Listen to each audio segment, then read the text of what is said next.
उधर दिल्ली के पटपड़गंज इलाके में मयूर विहार फेज 2 में हाईकोर्ट के आदेश के बाद 3 मंदिरों को गिराने के लिए डीडीए का डिमोलिशन ड्राइव चलाया जा रहा था, लेकिन भारी विरोध को देखते हुए इसे रोक दिया गया। सुबह 4 बजे ही डीडीए की टीम पुलिस बल और जेसीबी के साथ काली मंदिर, अमरनाथ मंदिर और बद्रीनाथ मंदिर को गिराने पहुंची थी। ये मंदिर ग्रीन बेल्ट पर बने हुए थे, जिन पर अतिक्रमण का आरोप था, लेकिन स्थानीय लोगों के विरोध, धार्मिक भावनाओं और मौके की स्थिति को देखते हुए प्रशासन ने फिलहाल इस कार्रवाई को स्थगित करने का फैसला लिया है और इस दौरान पुलिसकर्मियों की तैनाती रही और प्रशासन ने शांति बनाए रखने की अपील की है।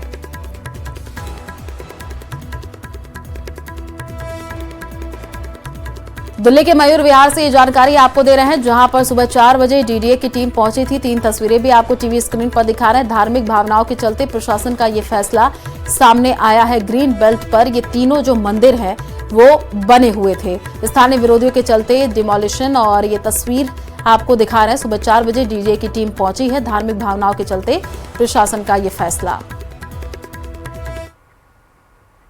और बड़ी खबर आ रही है महाराष्ट्र से। नागपुर हिंसा के बाद महाराष्ट्र के संभाजी नगर में एएसआई ने औरंगजेब की कब्र को ढक दिया है। औरंगजेब की कब्र पर चादर चढ़ाने पर रोक लगा दी गई है। औरंगजेब की कब्र की सुरक्षा बढ़ा दी गई है। कब्र पर आने वाले को कोई भी अनुष्ठान करने और चादर चढ़ाने की अनुमति नहीं है।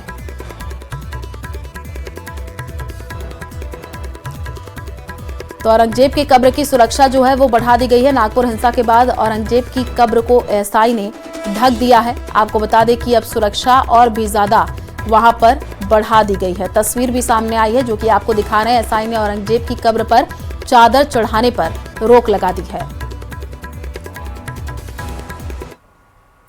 चुनावी साल, बिहार में अपराधी बेखौफ। कुछ ऐसे हालात बिहार में हो गए हैं। एक के बाद एक आपराधिक वारदात सामने आ रही है और नया मामला पटना के नौबतपुर से है, जहां बेखौफ अपराधियों ने एक बालू कारोबारी की गोली मार करके हत्या कर दी।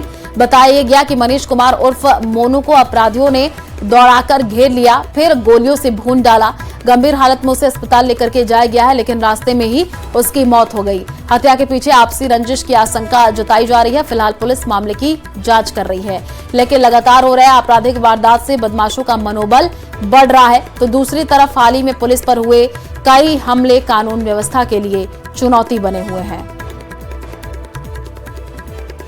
9 बजे के आसपास नौबतपुर थाना नवही गांव है, उधर से सूचना मिली कि एक व्यक्ति जिसका नाम मनीष है उसको गोली लगा है। इस पे सूचना पर पुलिस द्वारा तुरंत कार्रवाई करते हुए इधर पहुंचकर जो घायल व्यक्ति है उसको इलाज के लिए हॉस्पिटल भेज दिया गया है।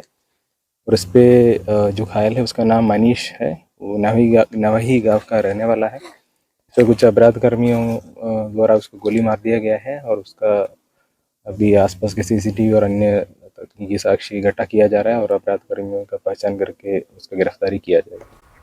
चुनावी साल, बिहार में अपराधी बेखौफ। कुछ ऐसे हालात बिहार में हो गए हैं। एक के बाद एक आपराधिक वारदात सामने आ रही है और नया मामला पटना के नौबतपुर से है, जहां बेखौफ अपराधियों ने एक बालू कारोबारी की गोली मार करके हत्या कर दी। बताया गया कि मनीष कुमार उर्फ मोनू को अपराधियों ने दौड़ाकर घेर लिया, फिर गोलियों से भून डाला। गंभीर हालत में उसे अस्पताल लेकर के जाया गया है, लेकिन रास्ते में ही उसकी मौत हो गई। हत्या के पीछे आपसी रंजिश की आशंका जताई जा रही है। फिलहाल पुलिस मामले की जांच कर रही है, लेकिन लगातार हो रहे आपराधिक वारदात से बदमाशों का मनोबल बढ़ रहा है। तो दूसरी तरफ हाल ही में पुलिस पर हुए कई हमले कानून व्यवस्था के लिए चुनौती बने हुए हैं। 9 बजे के आसपास नौबतपुर थाना नवही गांव है, उधर से सूचना मिली कि एक व्यक्ति जिसका नाम मनीष है उसको गोली लगा है। इस पे सूचना पर पुलिस द्वारा तुरंत कार्रवाई करते हुए इधर पहुंचकर जो घायल व्यक्ति है उसको इलाज के लिए हॉस्पिटल भेज दिया गया है। और इस पे जो घायल है उसका नाम मनीष है, वो नवही गांव का रहने वाला है। तो कुछ अपराध कर्मियों द्वारा उसको गोली मार दिया गया है और उसका अभी आसपास के सीसीटीवी और अन्य तकनीकी साक्ष्य इकट्ठा किया जा रहा है और अपराध कर्मियों का पहचान करके उसका गिरफ्तारी किया जाएगा। और उधर पटना में राबड़ी देवी के घर के बाहर एक पोस्टर लगा है, जिसके बाद सियासी गलियारों में चर्चा तेज है। पोस्टर में लालू यादव की तस्वीर लगी है और उसमें लिखा है कि ना झुका हूं ना झुकूंगा। इसके साथ ही टाइगर अभी जिंदा है स्लोगन भी लिखा है। आपको बता दें कि जमीन के बदले नौकरी मामले में लालू यादव, उनकी पत्नी राबड़ी देवी और बड़े बेटे तेज प्रताप यादव से ईडी ने पूछताछ की है, जिसे लेकर तेजस्वी ने बयान दिया और बीजेपी पर जानबूझकर परेशान करने का आरोप लगाया है।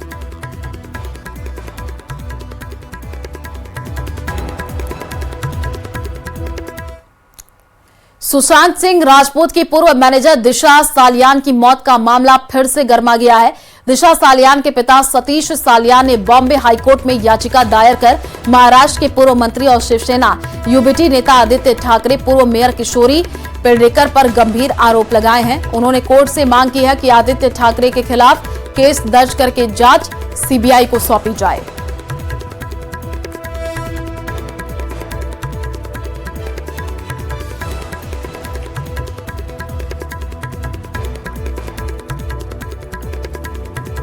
पहिल्या दिवसापासून मी ह्या विषयावर अतिशय स्पष्ट भूमिका मांडलेली आहे की दिशा सालियांचा मर्डर झालेला होता आणि मर्डरमध्ये जी नावं आज त्याच्या वडिलांनी घेतलेली आहेत ती सगळीची सगळी नावं मी पहिल्या दिवसापासून घेत होतो। मी पहिल्या दिवसापासून बोलत होतो की आदित्य ठाकरेचे तुम्ही 8 जूनचे मोबाईल टावर लोकेशन तपासा, तिकडल्या वॉचमॅनचं काय झालं, तिच्या पोस्ट